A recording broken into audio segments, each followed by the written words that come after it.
سیاسی جماعتوں کا کردار بہت زیادہ افسوسناک، بہت زیادہ شرمناک ہے، اس لیے کہ ہمارے ہاں جو تماشا ہوا ہے وہ یہ ہوا ہے، جو فوجی عامر ہیں وہ صرف خود نہیں آ کر رہ گئے بلکہ انہوں نے سیاستدان بھی پروڈیوس کیے ہیں.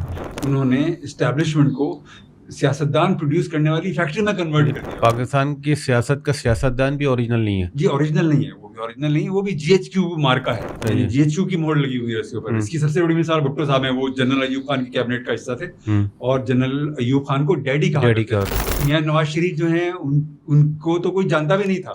ان پر جنرل جینانی نے ہاتھ رکھا اور ان کو جو ہے پہلے وزیر بنایا، پھر وزیر اعلیٰ بنایا، پھر بالآخر ملک کا پرائم منسٹر بنا دیا. عمران خان بھی خود نہیں آئے، آج سب جانتے ہیں گزشتہ انتخابات میں انہوں نے غیر معمولی کامیابی حاصل کی، یہ بالکل الگ بات ہے، لیکن وہ آئے تو بہرحال وہ انہی کی گود سے اٹھ کر اسٹیبلشمنٹ کے سائے میں. اسٹیبلشمنٹ کے سائے میں. یہ جو ہمارے سیاستدان ہیں یہ بھی جعلی ہیں، ان کی اکثریت بھی جعلی ہے، اور ان کا ہماری سیاست سے اور ان کا ہماری مذہبیت سے اور ان کا ہماری تہذیب سے اور ان کا ہماری تاریخ سے کوئی تعلق نہیں. اس سے بڑی مشکل یہ ہے کہ انہوں نے اپنی جماعتوں کو جمہوری بنانے کی کوشش بھی نہیں کی.